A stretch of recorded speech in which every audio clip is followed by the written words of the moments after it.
Using the document tools. The document tools sit at the top of the document, and give extra document settings, like add users, apply actions, set document and print properties and create reminders.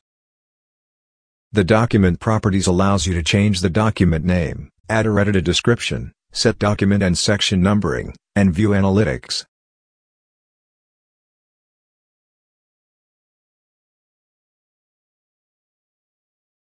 Use the User Manager to add new internal and external users, edit existing user roles or remove user access. To add a new user, select a user from the list and assign a role. This role will determine what editing rights they have on the document. If a user is not listed, a new user can be created and added to iSpec. When the user is added, a notification can be sent to inform them they have access to the document. Click the pencil icon to edit a user role, or remove access by clicking the X icon.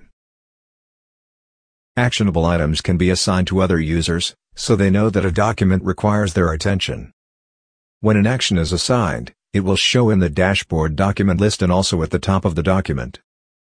Actions can be assigned to both internal or external users, who have access to the document. Create a new action, and it will automatically be saved for future, and can be selected from the action list. Any unused actions can also be deleted.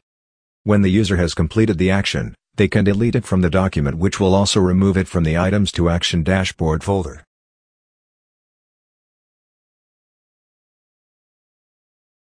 The Print Properties screen allows you to configure the print parameters, and also select headers, footers, cover pages and table of contents for your document. Change the print settings to match your printing requirements.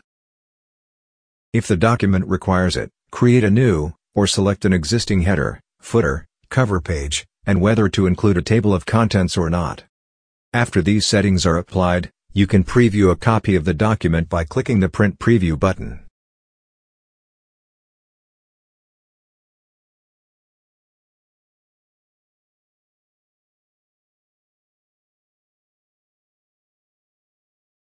Finally, the Reminders tool lets you create document reminders. Choose a date and time, and add your reminder. An icon will show on the main document node to let you know a reminder has been set. All users with document access can see the reminder.